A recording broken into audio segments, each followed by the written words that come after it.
It might just be the most universally known fact in chemistry, the chemical formula for water, H2O. A model of H2O doesn't look like much.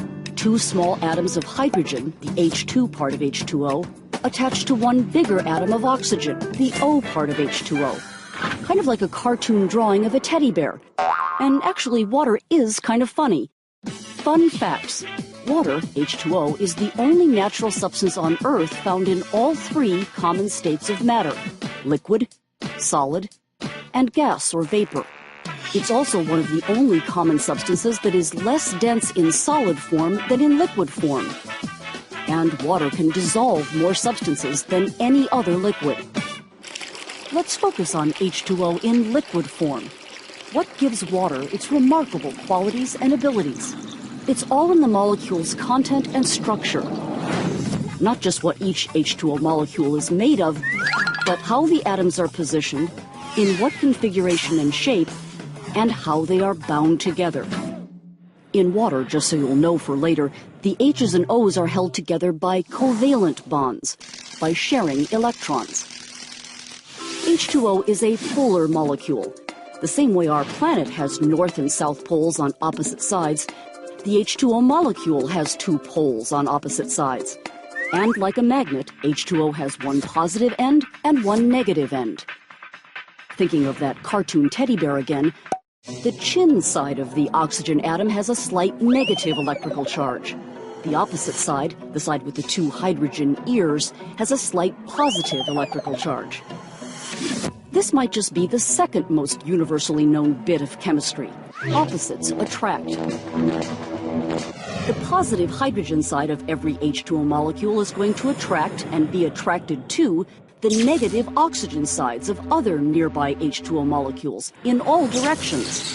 More and more of them pull closer and closer together until they're like people in a hot, crowded dance club.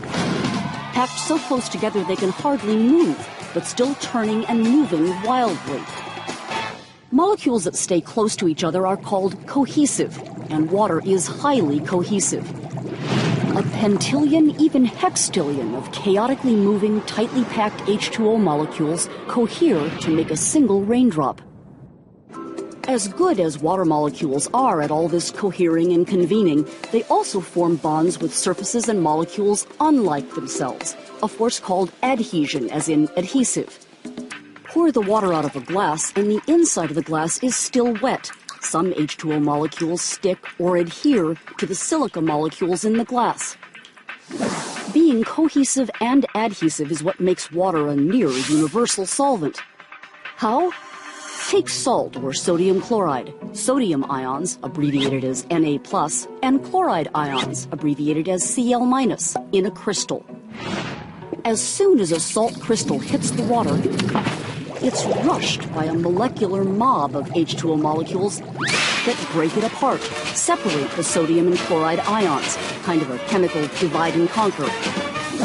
Because sodium ions have a positive charge, each one is swarmed by H2O molecules flying at it with their negatively charged oxygen sides, completely surrounding the sodium ion, isolating it, carrying it off in a turbulent sea of H2O molecules. The same thing happens in reverse to the chloride ions, which have a negative charge. Each of those is surrounded and isolated by H2O molecules leading with their positively charged hydrogen sides. Each salt crystal is broken into tiny pieces, dissolved by and into the water.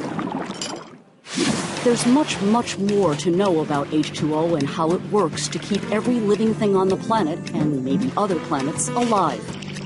Think of this video as a drop in the bucket.